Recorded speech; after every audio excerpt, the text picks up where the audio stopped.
How can you say you love me when your heart is not with me? You have mocked me 3 times. No razor has ever touched my head.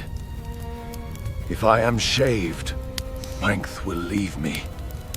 She saw the truth in his eyes, and she felt nothing but the weight of the silver.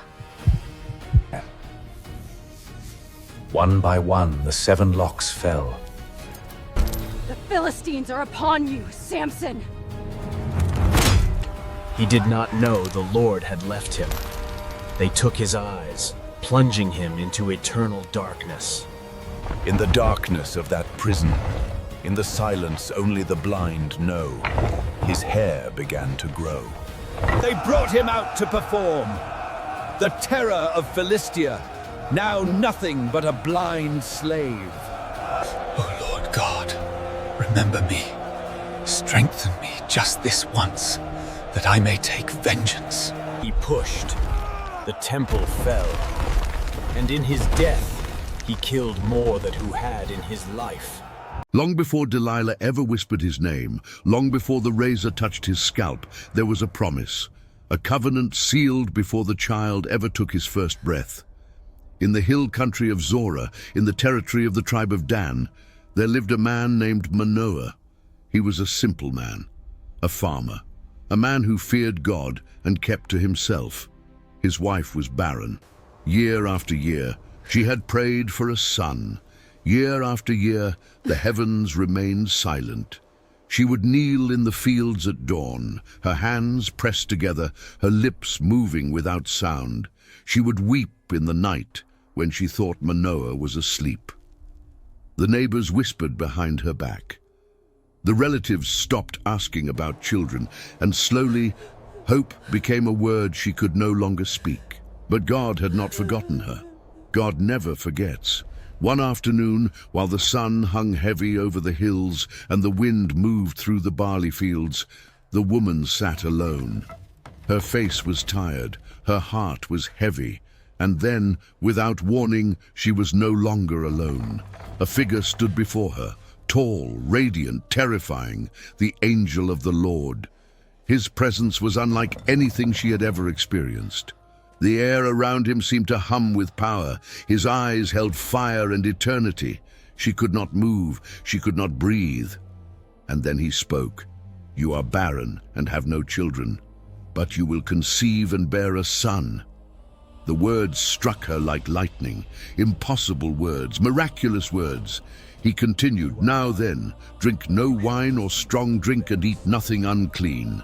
For you will conceive and bear a son. No razor shall ever touch his head, for the boy will be a Nazirite, consecrated to God from the womb. He will begin to deliver Israel from the hand of the Philistines." The woman fell to her knees. Tears streamed down her face. She trembled so violently she could barely stand, and then the angel was gone. She ran home. Her feet barely touched the ground. She burst through the door and found Manoah grinding grain. The words poured out of her in a flood. "A man of God came to me. His appearance was like an angel of God, very awesome. He told me I would have a son. He told me the boy would be a Nazirite from birth. He told me our son would deliver Israel." Manoah listened. His hands stopped moving. His face grew pale. He believed her. But he needed to know more. He prayed, "O Lord, please let the man of God you sent come again to us and teach us what we are to do for the boy who will be born." And God heard his prayer. The angel appeared again, this time to both of them. He repeated the instructions. No wine, no unclean food, no razor upon the child's head. Manoah, overwhelmed by the presence of the divine messenger, offered to prepare a young goat for him to eat, but the angel refused. "I will not eat your food," he said, "but if you prepare a burnt offering, offer it to the Lord." Manoah still did not understand who this being truly was. He asked for a name, so he could honor him when the prophecy came true. The angel's response was chilling. "Why do you ask my name, seeing it is wonderful?" The Hebrew word was peli, incomprehensible, beyond human understanding. Manoah prepared the offering on a rock. He lit the fire, And as the flames rose toward heaven, the angel ascended in the fire. He rose with the smoke and the flame and disappeared into the sky. Manoah and his wife fell on their faces to the ground. "We shall surely die," Manoah whispered, "for we have seen God." But his wife, the one who had first received the promise, spoke with calm faith. If the Lord had meant to kill us, he would not have accepted the burnt offering. He would not have shown us all these things. She was right. God had not come to destroy them. God had come to announce a miracle. The child was born, a healthy boy with strong lungs and bright eyes. They named him Samson, which means son, or perhaps man of the sun. And from his very first breath he was different, set apart, consecrated. The Spirit of the Lord began to stir within him while he was still young, moving him in the camp of Dan between Zorah and Eshtaol. But what no one knew, what no prophet could have predicted, was that this child of destiny carried within him a fatal flaw, a crack in the foundation of his soul. He was drawn to the very thing that would destroy him. He was drawn to forbidden love. He was drawn to women who did not share his faith. He was drawn to danger dressed in beauty. And that flaw would follow him all the days of his life until it finally consumed him in a valley called Sorek. The years passed like wind through wheat. Samson grew into a man of terrifying power. His frame was not necessarily massive. The Bible never says he looked like a giant. In fact, his strength was so mysterious that his enemies constantly tried to discover its source. It was not in his muscles, it was in his covenant. It was in the Spirit of God that rushed upon him in moments of crisis. When a young lion attacked him in the vineyards of Timnah, roaring and lunging with claws extended, Samson grabbed it by the jaws and tore it apart with his bare hands as though it were a baby goat. When the Philistines bound him with new ropes, thick cords that had never been used, he flexed and snapped them like threads touched by fire. When they surrounded him in the city of Gaza, setting an ambush at the gates to kill him at dawn, he rose at midnight, ripped the city gates from their foundations, posts, bar and all, and carried them on his shoulders to the top of a hill overlooking Hebron. No army could stop him. No weapon could wound him. No chain could hold him. He judged Israel for 20 years, and all of Philistia trembled at the sound of his name. But his strength had a weakness, and his weakness had a face. Women, Philistine women. Foreign women, forbidden women. He married one against his parents' desperate pleading.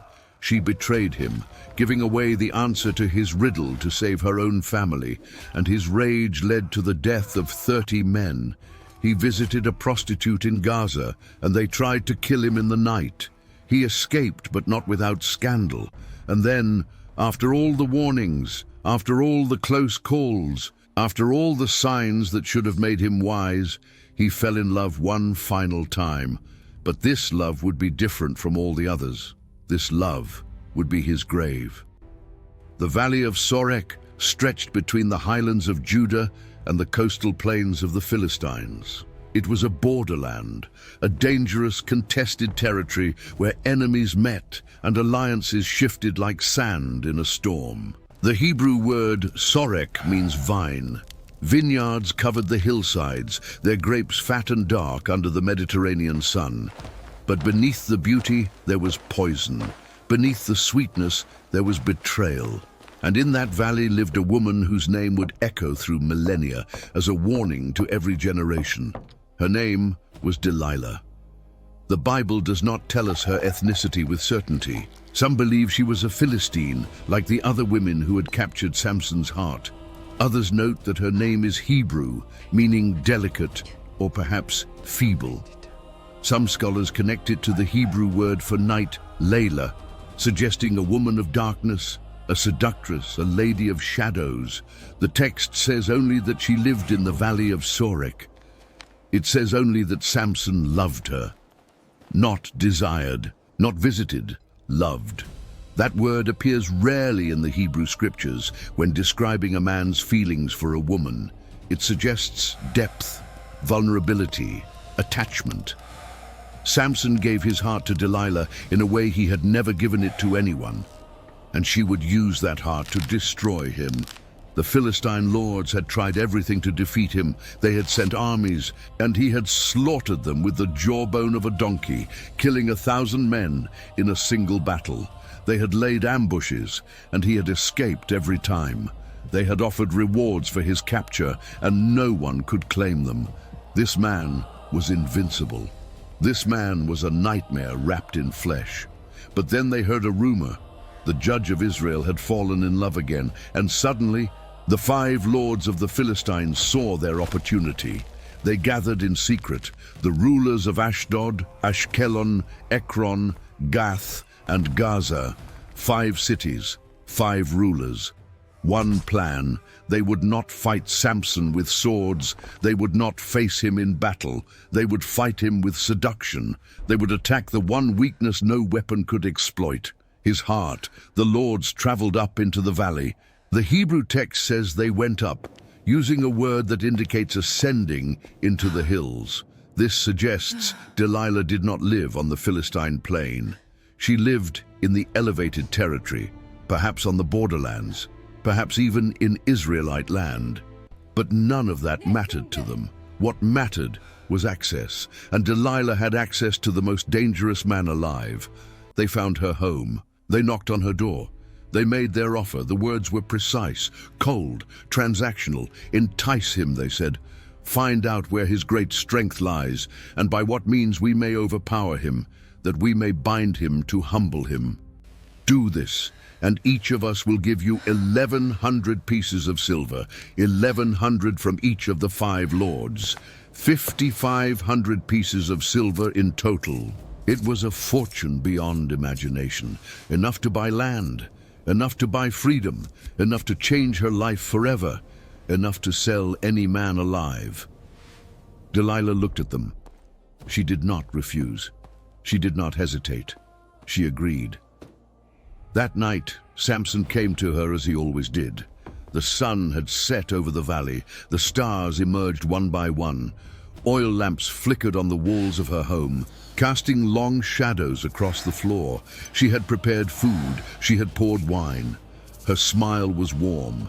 Her touch was soft. And as they reclined together in the quiet of the evening, she asked the question that would begin his destruction. "Tell me," she said, her voice like honey. "Tell me the secret of your great strength. Tell me how someone could bind you and subdue you." The question was absurd on its face. Why would any man reveal such a thing? But Samson looked at her with trusting eyes. He saw beauty. He saw love. He did not see the serpent coiled behind her smile. Not yet. Not tonight. "If anyone ties me with 7 fresh bowstrings that have not been dried," he said, "I will become as weak as any other man." It was a lie. A test, perhaps. A game he thought he was playing. But Delilah was not playing. She was hunting. She sent word to the Philistine lords.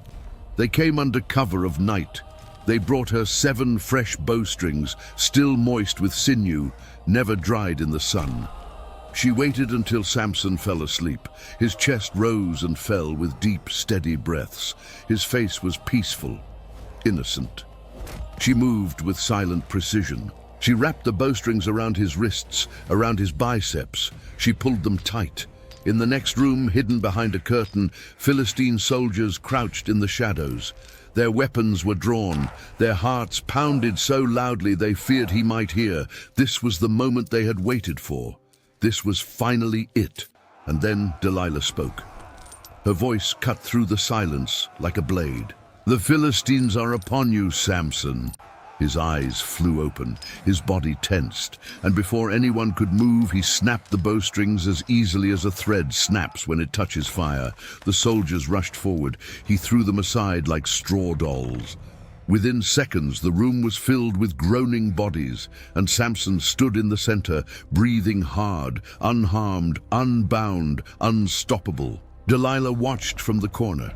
Her expression revealed nothing, but inside, she was already planning her next attempt. Days passed. She approached him again, her voice carrying just the right mixture of hurt and accusation. "You have mocked me," she said. "You told me lies. Now tell me the truth. Tell me how you can really be bound." Samson smiled. He still saw this as a game. He still did not understand who he was dealing with. "If they bind me securely with new ropes that have never been used," he said, "I will become as weak as any other man." Another lie, another test, another failure. The ropes snapped like threads of cotton. The soldiers were thrown aside like leaves in a storm, and Samson walked away untouched. Laughing, perhaps. Amused by what he thought was Delilah's foolish curiosity. A third time she tried, her patience was remarkable. Her persistence was relentless. She wove the 7 locks of his hair into the fabric on her loom, weaving them tightly into the warp and weft, fastening them with a pin, and again she cried out, "The Philistines are upon you, Samson." He awoke with a start. He stood up, and he pulled away the pin, the loom, and the entire web of fabric as though they were nothing. 3 attempts, 3 failures. 3 times Samson had escaped unharmed. The Philistine lords were growing impatient. They had invested a fortune. They expected results, and Delilah knew that her time was running short. But she had one weapon left, a weapon more powerful than bowstrings or ropes or looms. She had words. She had manipulation. She had the ability to burrow into a man's soul and never stop digging. And now she would use it without mercy. "How can you say you love me?" she whispered, her voice trembling with feigned emotion, "when your heart is not with me? You have mocked me 3 times. You have refused to tell me where your great strength lies. If you truly loved me, you would trust me. If you truly loved me, you would tell me everything." The words cut deeper than any blade ever could. She repeated them day after day, night after night. She wept. She accused. She withdrew her affection. She withheld her presence. She nagged. She prodded. She pressed. The Bible describes it with devastating precision. She pressed him daily with her words and urged him until his soul was vexed unto death. Unto death. That phrase is not hyperbole. It is diagnosis. Samson was being killed from the inside out. He could lift city gates. He could tear lions apart with his bare hands. He could slaughter 1,000 men in a single afternoon. But he could not resist the relentless, calculated assault of a woman who had decided to break him. And slowly, like water wearing through stone, she did. Finally, the strongest man who ever lived surrendered. He was exhausted, empty, worn down to nothing. He told her everything. "No razor has ever touched my head," he said. His voice was quiet, defeated, broken. "I have been a Nazirite, consecrated to God from my mother's womb. If my head is shaved, my strength will leave me. I will become as weak as any other man." He looked at her with eyes that held no more secrets. He had given her everything. And Delilah looked back, and she knew. She knew without any doubt that he had finally told her the truth.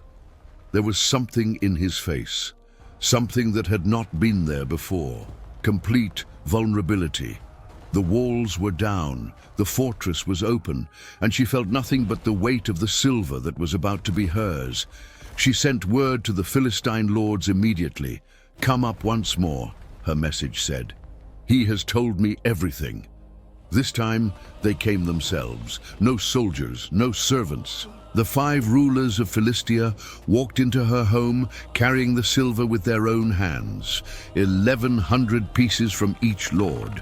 5,500 pieces in total. They stacked it before her in the lamplight. It gleamed, it glinted, it whispered promises of wealth and security. And Delilah took it, every piece, blood money, betrayal money, the price of a man's soul, the price of his eyes. That night, Delilah prepared everything with surgical precision.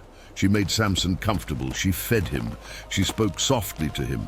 She stroked his hair, those 7 consecrated locks that had never been touched by a blade since before his birth. She guided his head into her lap. She cradled him like a mother cradles a child, and as his breathing slowed, as sleep overtook him, she raised her hand. A man entered the room, silent, skilled, perhaps a Philistine barber, perhaps one of the soldiers trained for this moment. The Bible does not say, but he carried a razor, sharp, cold, hungry. Delilah held Samson's head steady. Her fingers gripped those sacred locks, and then the cutting began. The first lock fell, black as midnight, heavy with decades of covenant.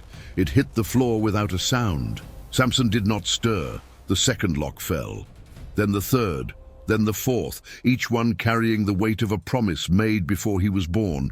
Fifth, sixth, and finally the seventh. His scalp was bare, pale, exposed, and somewhere in the unseen realm something shifted.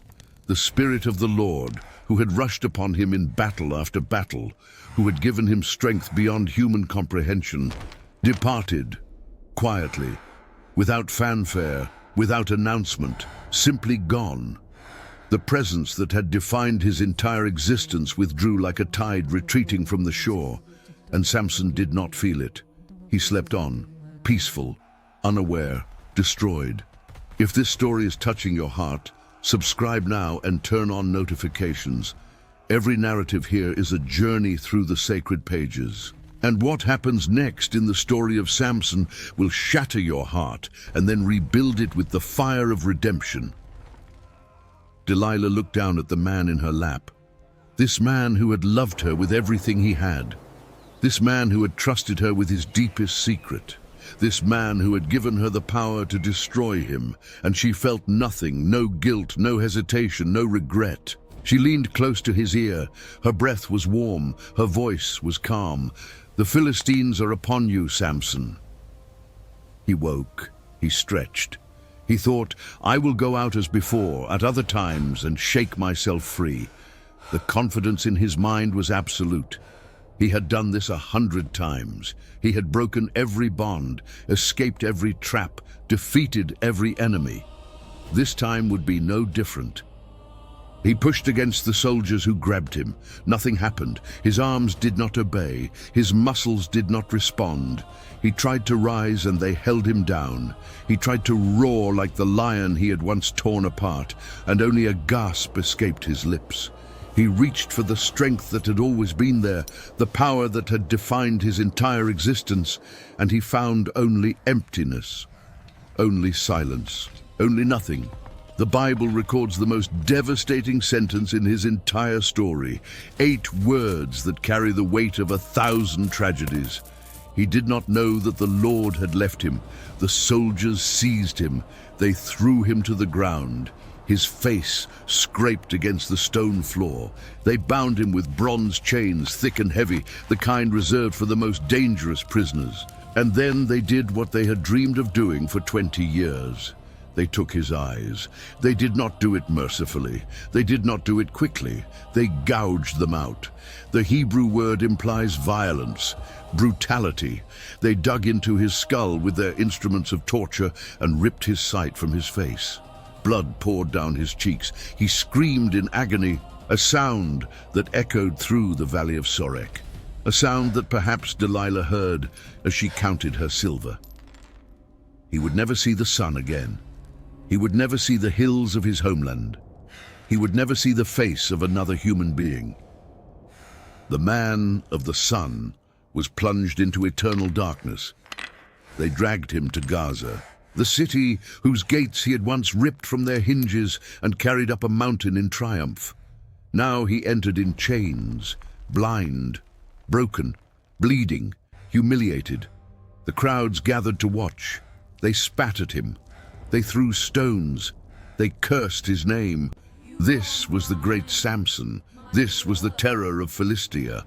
Now he was nothing but a blind slave stumbling through the streets.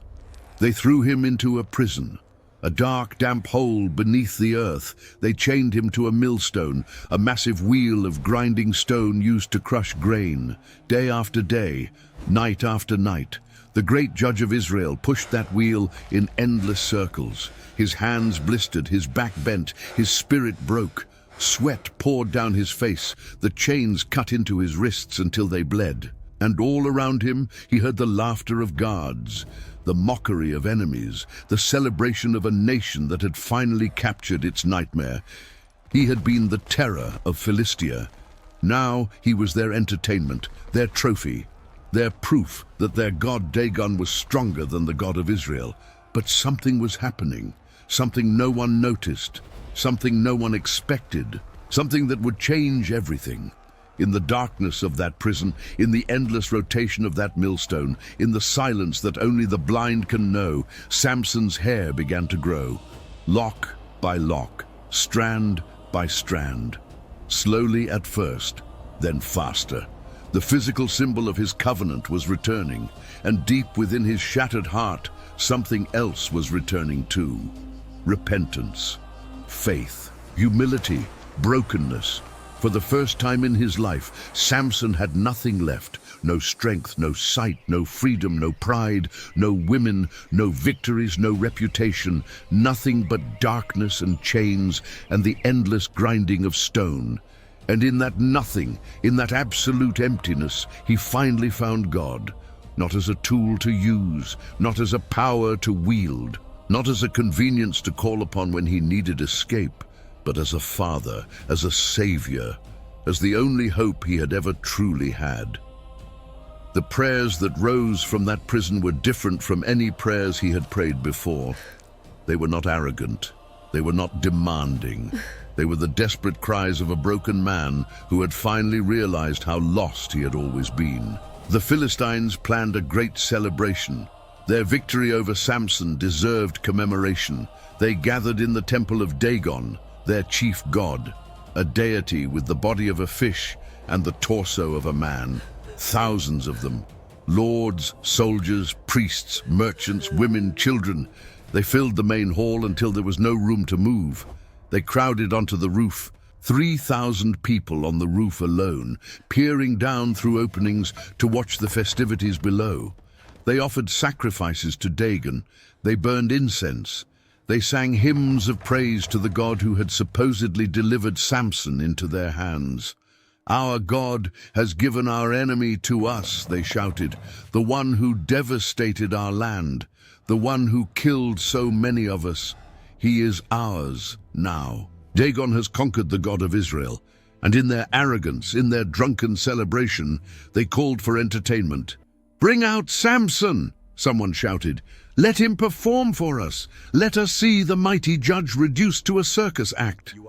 The crowd roared with approval. Yes, bring him out, make him dance, make him stumble, make him grovel. The guards descended into the prison. They unchained Samson from the millstone. They grabbed his arms and dragged him up the stairs and out into the light he could not see. The streets of Gaza were lined with spectators. Everyone wanted to watch the humiliation of the man who had terrorized them for 2 decades. They jeered, they mocked, they threw garbage and stones. Children ran alongside him, mimicking his blindness, stumbling and falling and laughing. And Samson walked through it all in silence. His head was bowed, his eyes were hollow sockets, his body was thin from months of grinding, but his hair had grown back. 7 locks, thick, black, hanging past his shoulders, consecrated once more, and no one noticed. No one cared about the hair of a blind slave. It meant nothing to them, but it meant everything to God. They brought him into the temple of Dagon. The noise was overwhelming. Thousands of voices, drums, flutes, cymbals, laughter, mockery. The smell of incense and roasted meat filled the air. The floor vibrated with the stomping of feet. They positioned him in the center of the main hall, between the 2 massive pillars that held up the entire structure. These were not ordinary columns. They were the central supports of the building, carved from stone, each one as thick as a man's body. The weight of the roof rested on them. The weight of 3,000 lives on that roof rested on them. And Samson stood between them, blind and weak in the eyes of all who watched, but not weak in the eyes of God. He turned his head toward the servant boy who held his hand. The boy was young, probably assigned to guide the blind prisoner and keep him from stumbling.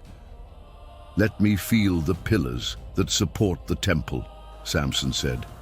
His voice was calm, almost peaceful. "I want to lean against them. I am tired." The boy saw nothing suspicious in the request. Why would he? This was a broken man, a harmless slave. What could he possibly do?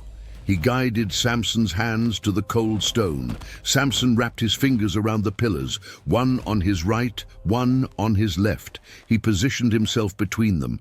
He spread his feet, he braced his legs, and then he prayed. "O Lord God, remember me." The words rose from the depths of his soul. "Strengthen me, I pray, just this once. Let me with one blow take vengeance on the Philistines for my 2 eyes." It was not a prayer of rage, it was a prayer of faith. It was the cry of a man who had finally understood that his strength had never been his own. It had always been a gift. It had always been from God, and now, in his final moment, he was asking for that gift one last time. Not for glory, not for fame, but for the purpose he had been born to fulfill, to begin to deliver Israel from the hand of the Philistines. The crowd continued celebrating. The priests continued chanting. The lords of Philistia raised their cups to Dagon. No one was watching the blind slave between the pillars. No one saw his muscles tense. No one heard his whispered prayer. No one felt the shift in the atmosphere as heaven leaned down to listen, and no one expected what came next. Samson pushed. He braced himself against the pillars with every ounce of strength he could summon. Not his own strength. That had died long ago on Delilah's lap, but the strength of the God who had called him before he was born, the God who had stirred within him in his youth, the God who had empowered him to tear lions and slaughter armies, the God who had never truly abandoned him, even when he abandoned himself. And the Spirit of the Lord returned, not gradually, not partially, fully, completely. In one explosive, final, glorious moment of divine power, the pillars cracked, the sound was like thunder, the crowd screamed, the roof trembled, stones began to fall. And then the entire structure collapsed. The ceiling came down in an avalanche of timber and stone. The walls buckled, the floor cracked open. 3,000 people on the roof plunged into the chaos below. The lords of the Philistines were crushed where they sat. Priests, soldiers, nobles, merchants, all of them, buried beneath the weight of their own temple. The temple of Dagon became the tomb of Dagon's worshippers, and in the center of the devastation, buried beneath the rubble, lay Samson, his arms still wrapped around the broken pillars, his face turned upward toward a sky he could not see. Dead, but victorious, redeemed. The Bible records his epitaph with simple, stunning clarity. The dead he killed at his death were more than those he had killed in his life. His brothers came when they heard the news. They traveled from Zorah, from the land where he had been born. They searched through the rubble until they found his body. They lifted him gently. They carried him home through the hills and valleys he had once defended. They buried him in the tomb of his father Manoah, in the place where an angel had once appeared to announce his birth, and the sun set over the valley of Sorek, where a woman named Delilah had once counted her silver in the lamplight. What happened to Delilah, no one knows. The Bible never mentions her again. She walks out of the story the moment Samson's hair falls to the floor. Perhaps she lived in luxury, spending her blood money on fine clothes and comfortable rooms. Perhaps the silver ran out and she died in poverty. Perhaps guilt consumed her in the end. Perhaps she felt nothing at all, her heart as cold in death as it had been in life. Her name means delicate. Her legacy is destruction. And like the night her name resembles, she vanished into history, leaving only darkness behind. But her warning remained. Thousands of years have passed since that night in the valley of Sorek. Empires have risen and fallen. Babylon, Persia, Greece, Rome, all dust. Languages have been born and forgotten. Generations have lived and died without number. Yet the name Delilah still echoes through the corridors of time. It has become a symbol, a warning, a cautionary tale whispered to every generation. Beauty without loyalty is a blade. Love without faithfulness is a prison. Seduction without honor is destruction. She did what no army could accomplish. She brought down a giant, not with force, with patience, not with weapons, with words, not with battle, with betrayal. And the world has never forgotten. But in the darkness of this story, there is light. Because even after Samson lost everything, after he was blinded and chained and mocked and broken, God heard his final prayer. Even after all his failures, even after all his sins, even after all his foolish choices and broken vows, grace reached down into that temple of Dagon and answered a blind man's cry. In his death, Samson fulfilled the purpose spoken over him before his birth. He began to deliver Israel from the hand of the Philistines. The Philistine leadership was decimated, their confidence was shattered, their God was proven powerless. And Israel would remember that even in the darkest moments, God does not abandon his people. That is the hope woven into this tragedy. That no matter how far you have fallen, no matter what secrets you have surrendered, no matter who has betrayed you or what you have lost, redemption remains possible. The God who strengthened Samson's arms one final time is the same God who waits for you now. He does not demand perfection. He demands honesty. He does not require success. He requires surrender. And when you finally come to the end of yourself, when you have nothing left to offer but your broken heart and your whispered prayer, he will answer. He always answers. But wisdom speaks a warning alongside that grace. Do not fall. Do not give the enemy the keys to your strength. Do not reveal what is sacred to those who will only use it against you. Guard your heart above all else, for from it flow the springs of life. Guard your calling.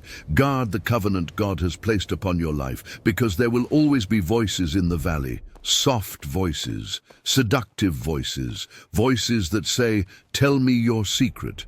Voices that say, "If you love me, you will trust me."